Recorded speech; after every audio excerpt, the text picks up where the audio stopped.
Hello students, मागच्या वेळेस आपण मेकॅनिकल प्रॉपर्टीज ऑफ फ्लुइड सुरू केलं होतं बरोबर. त्याच्यामध्ये आपण काय बघितलं तर फ्लुइड काय असतात बघितलं तर आणि आयडियल फ्लुइडचे डेफिनेशन्स बघितले ते आयडियल फ्लुइड्स काय असतात बरोबर. आता आपण काय बघणार आहे, एक इम्पॉर्टंट फॅक्टर बघणार आहे, काय प्रेशर. काय बघणार आहे, प्रेशर बघणार आहे. बरं, प्रेशर हा जो पॉईंट आहे तो आपल्या सिलेबस म्हणजे 12वीच्या बोर्डाच्या पेपरमधून कट केलेला आहे. ओके, बट आपल्याला जेव्हा फ्लुइड्सच्या प्रॉपर्टीज बघायच्या असतात और JEE नीटचे सम सॉल्व करायचे आहे तेव्हा हा पॉईंट खूप इम्पॉर्टंट असणार आहे. तर आपण आज प्रेशरचं थोडं बघणार आहे. ओके, तर ॲक्च्युली काय असतं, सपोज तुमच्या एका बीकरमध्ये काय आहे, वॉटर आहे. काय आहे, वॉटर आहे. समजलं. आता हे जे वॉटर आहे ह्याच्यावर काहीतरी प्रेशर असतं, काहीतरी प्रेशर असतं. ओके, ह्या पॉईंटला काहीतरी प्रेशर असतं. आता हे जे प्रेशर असतं तर प्रेशरचा फॉर्म्युला काय, pressure is equal to perpendicular force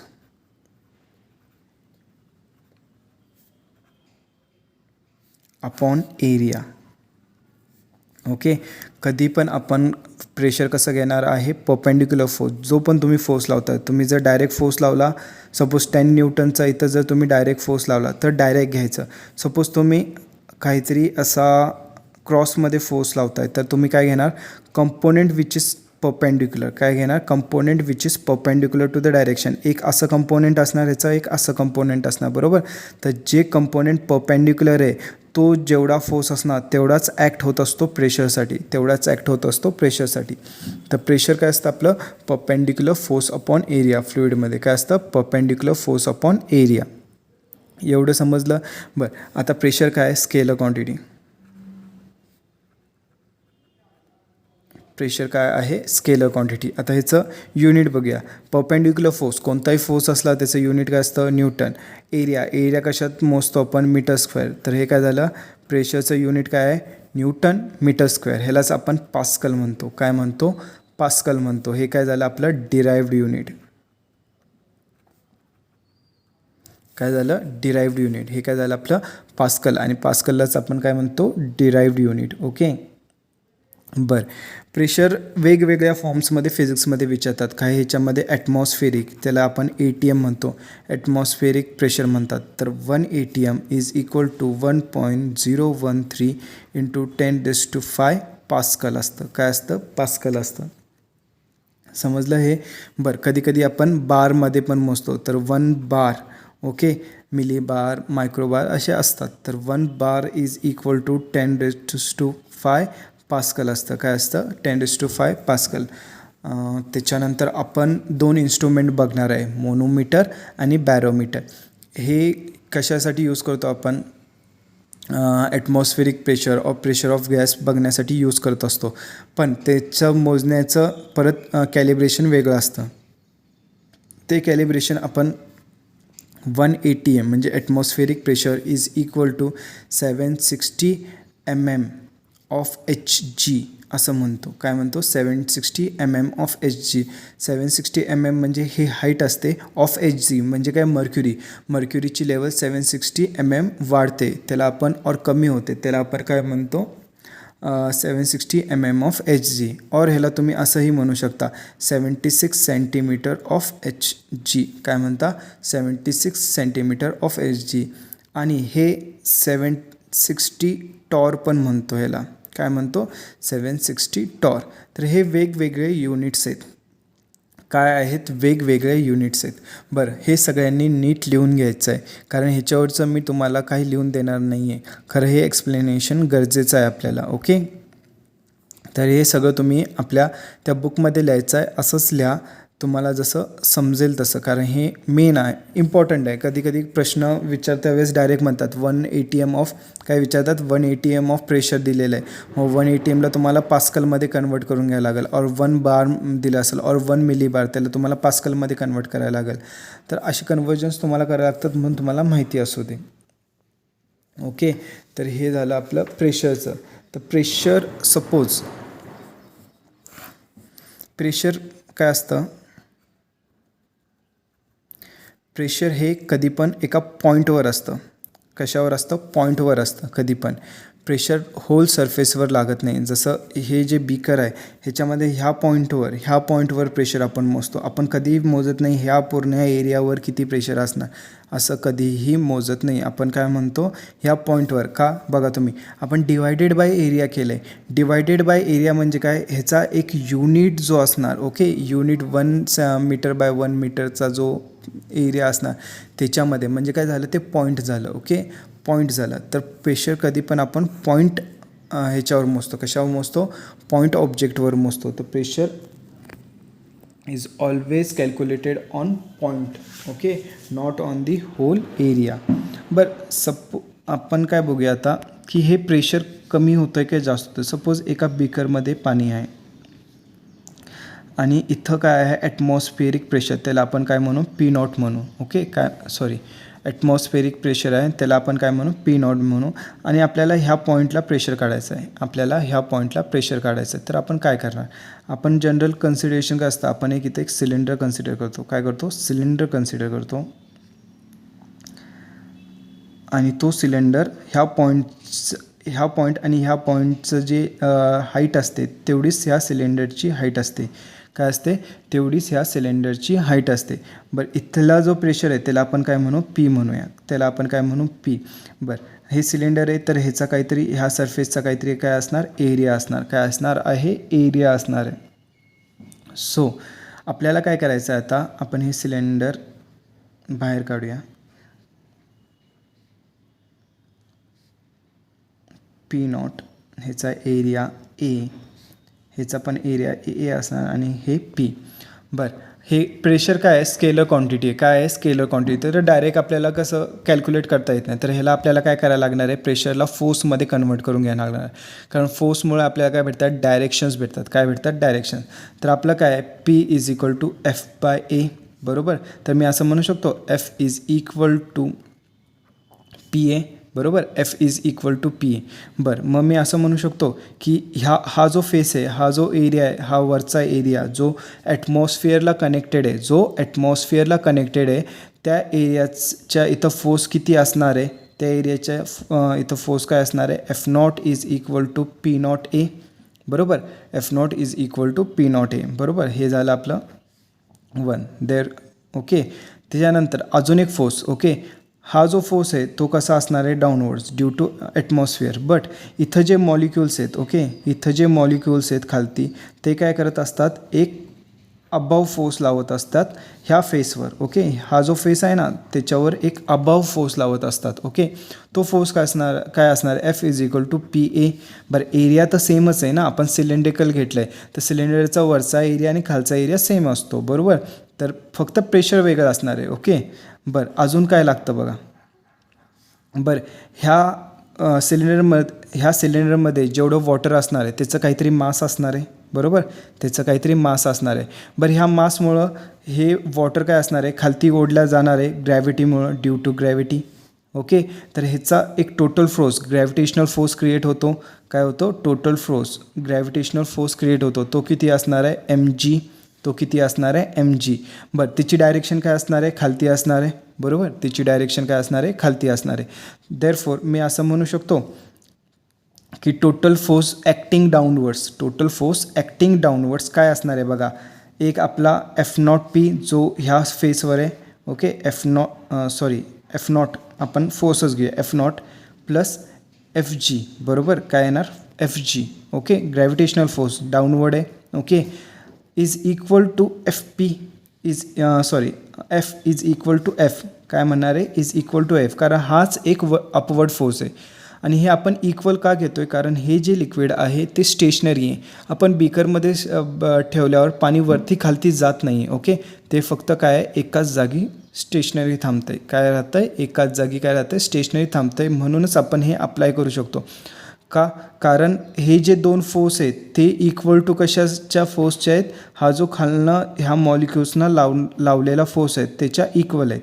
बरं, आता आपण काय करूया, ह्या व्हॅल्यूज टाकूया. काय आहे बघा, एफ नॉटचं काय, P not A plus F G काय आहे, M G is equal to P A is equal to P A, बरोबर. बरं, आता इकडे लक्ष द्या. आता एम तुम्हाला डेन्सिटी माहिती आहे, density is equal to mass upon volume, बरोबर. Density is equal to mass upon volume. तर मी असं म्हणू शकतो M is equal to rho into V. काय म्हणू शकतो, रो इंटू व्ही. बरं, रो इंटू व्ही ठीक आहे. बट व्हॉल्यूमला मी असं म्हणू शकतो एरिया इंटू हाईट. हा त्याचा एरिया इंटू हाईट, ही जेवढी हाईट आहे, ओके, ही त्याची हाईट आहे ना या सिलेंडरची हाईट.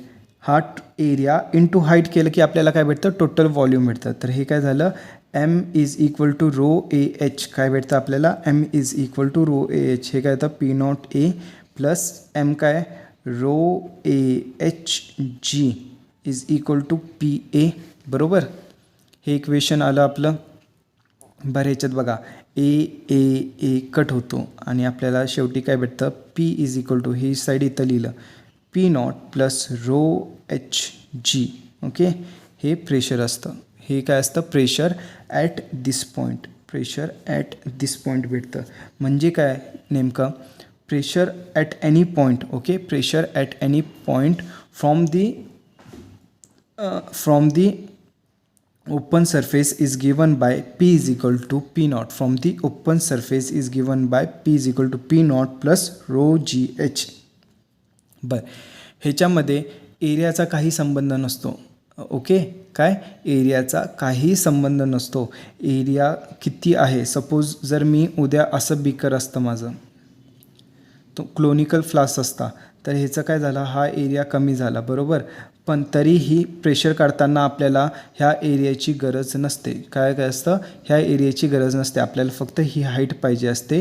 आणि रो, डेन्सिटी ऑफ लिक्विड, वॉटरचं डेन्सिटी और दुसरं कुठलं लिक्विड घेतला, अल्कोहोल्स घेतला तुम्ही, और सपोज तुम्ही मर्क्युरी घेतला, त्याचं वेगळी डेन्सिटी असते. असं वेगवेगळे जे ज्युसेस घेतला कुठले, तिची वेगळी डेन्सिटी असते. शुगर सोल्युशन घेतला, त्याचं वेगळी डेन्सिटी असते. सॉल्ट सोल्युशन घेतला, त्याची वेगळी डेन्सिटी असते. ते ह्या डेन्सिटीवर डिपेंड करते आणि एचवर डिपेंड करते. जी काय ग्रॅव्हिटेशनल ॲक्सेलरेशन, ते काय कॉन्स्टंटच असतं, त्याचा काय एवढा फरक पडत नाही आपल्याला. समजलं. तर आपलं काय प्रेशर कशावर डिपेंड करतं, फक्त रो आणि हाईटवर. कशावर, हाईटवर डिपेंड करतं, बाकी कशावर जास्त डिपेंड करत नाही. आणि ॲटमॉस्फेरिक प्रेशर जे जवळपास कॉन्स्टंट असतं. ओके, तर हे झालं प्रेशरचं.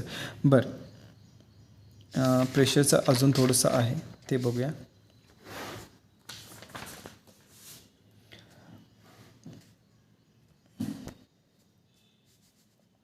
बरं, मी प्रेशरला असं लिहू शकतो, पी आपण बघितलं, P naught plus rho G H. हां, बघितला फॉर्म्युला, बरोबर.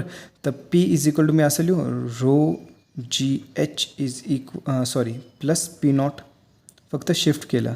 ओके, तुम्हाला लाईनचं इक्वेशन माहिती आहे काय असतं, Y is equal to M X plus C.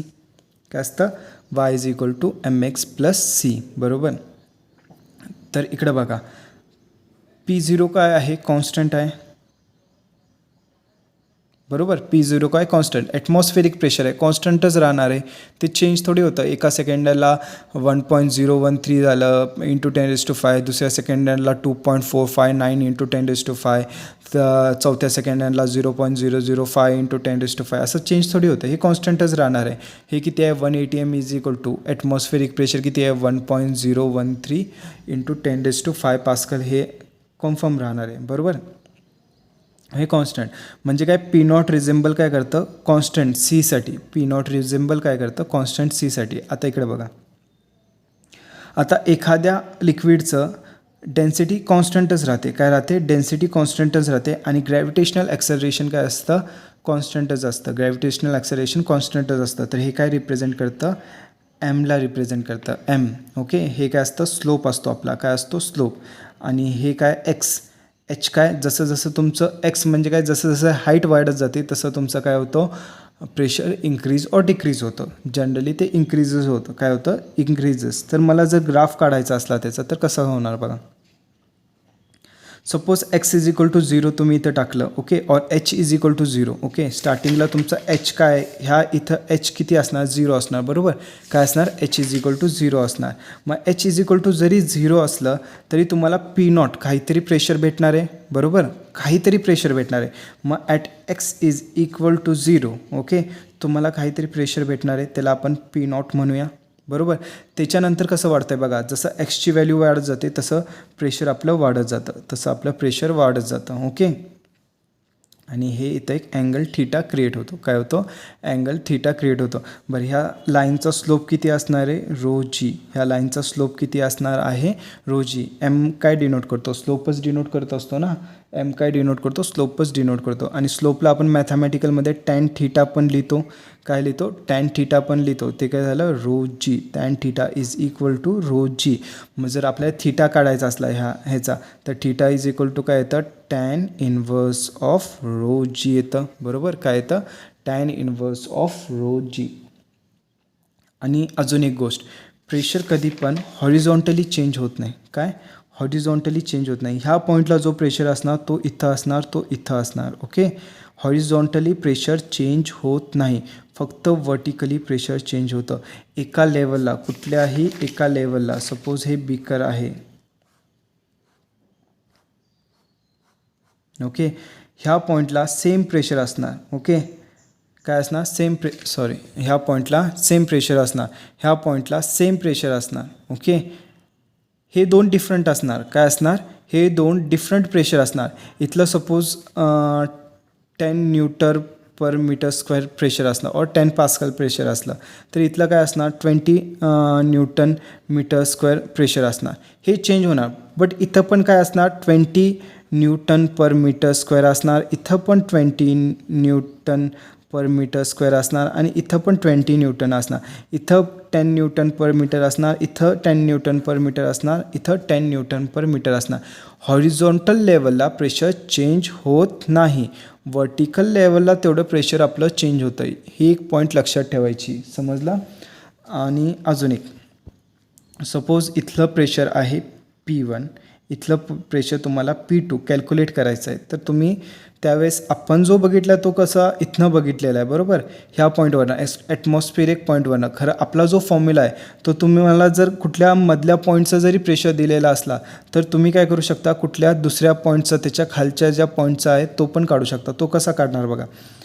P2 is equal to P1 plus rho G H. आता हाईट कोणती घेणार? ही घेणार. समजला? हाईट कोणती घेणार? ही वाली घेणार हाईट. समजला? तर P2 is equal to P1 plus rho G H. समजलं? आता ह्याला आपण असं पण म्हणू शकतो, P2 minus P1 is equal to rho G H. बरं, P2 मायनस P1 आपण ह्याला डेल P म्हणू शकतो, रो जी एच. बरोबर. P2 मायनस P1 आपण ह्याला काय म्हणतो? डेल P म्हणतो. बरोबर. बरं, आता डेल P काय झालं? Change in pressure. ह्याला काय म्हणतो आपण? Change in pressure. काय म्हणणार आपण? Change in pressure. जर तुम्हाला कुठल्या क्वेश्चनमध्ये विचारलं, if you travel from point A to point B, the change in pressure is. The change in pressure कसं लिहिणार? Rho G H. रो तुम्हाला गिवन असतो, जी गिवन असतो, एच. हाईट काढायची आणि चेंज इन प्रेशर काढायचं. हे सिम्पल तुम्हाला एक समजण्यासाठी. तर हे प्रेशरची कन्सेप्ट आहे. ह्याच्यावरचे थोडे एक्झाम्पल्स आपण नेक्स्ट लेक्चरला बघूया. एक बेसिक एक्झाम्पल्स म्हणजे तुम्हाला ह्याच्यावरची कन्सेप्ट क्लिअर होते. ओके. आणि हां, हे आहे ते आपल्या JEE अँड नीटसाठी आहे. काय आहे? JEE नीटसाठी 12th सिलेबस मध्ये नाही आहे हा पॉईंट. ओके. 12th सिलेबसमध्ये नाही, हे JEE नीटसाठी आहे. तर हे असंच लिहून घ्या. तुमच्या ह्यानं नोट्स काढा हे तुमच्या पद्धतीनं पॉज करून. ह्याचे नोट्स तुम्हाला काय देणार नाही आहे मी. तुम्हाला बाकीचं जे आपल्या सिलेबसमध्ये आहे त्याचे नोट्स मी प्रोव्हाइड करणार. त्याचे नोट्स मी तोपर्यंत तुम्हाला लिहून देतो. ओके. ओके. बाय.